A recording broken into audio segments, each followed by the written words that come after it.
Apakah kalau kita tidak pro pemerintah, kita pasti anak abah? Mari kita bedah secara logika matematika. Setelah 2 tahunan aku ngajar matematika SMA kelas 11, aku baru sadar kalau ternyata materi logika matematika itu udah nggak ada lagi di SMA. Mungkin aku keliru, nanti teman-teman guru boleh koreksi di bawah ya. Tapi menurutku logika matematika itu penting. Bahkan, kalau ada satu materi matematika yang pasti kepake di kehidupan sehari-hari, ya logika matematika. Komen seperti ini adalah bukti kegagalan kita memahami logika matematika. Pertanyaannya, apakah premis ini benar? Tidak pro pemerintah, maka anak abah. Kita bisa ambil asumsi yang mungkin lebih bisa dipastikan kebenarannya. Jika anak abah, maka dia bukan pendukung Prabowo. Ini secara asumsi bisa dirasakan lebih benar, karena memang harusnya kalau kamu vote untuk Anies, kamu tidak vote untuk Prabowo. Kalau kamu ngevote dua-duanya kan suaramu nggak sah. Tapi ini konteksnya pemilu. Mari kita turunkan kalimat ini menjadi sesuatu yang mungkin lebih debatable, tapi masih senada. Jika anak abah, maka tidak pro pemerintah.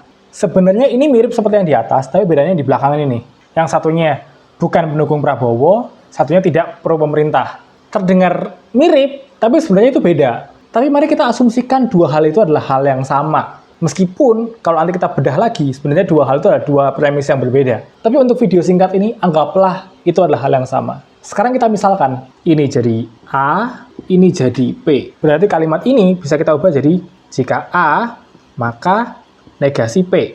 Ini teman-teman, tidak bisa kita ekuivalensikan dengan negasi P, maka A. Karena ada banyak hal yang bisa menjadikan dia negasi P.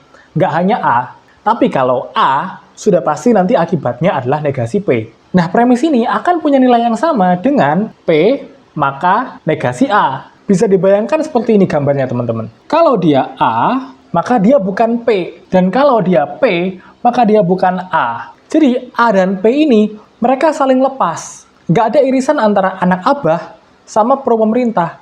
Yang anak abah sudah pasti nggak pro pemerintah, yang pro pemerintah sudah pasti bukan anak abah. Nah, yang harus kita lihat adalah, di luar sini, ini masih banyak orang nih.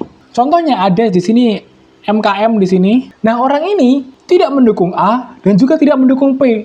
Jadi, yang tidak pro sama pemerintah belum tentu anak abah. Kalau anak abah pasti tidak pro pemerintah, akan ekuivalen dengan pro pemerintah pasti bukan anak abah. Tapi nggak bisa ekuivalen dengan tidak pro pemerintah, maka anak abah. Ini pentingnya belajar logika, teman-teman.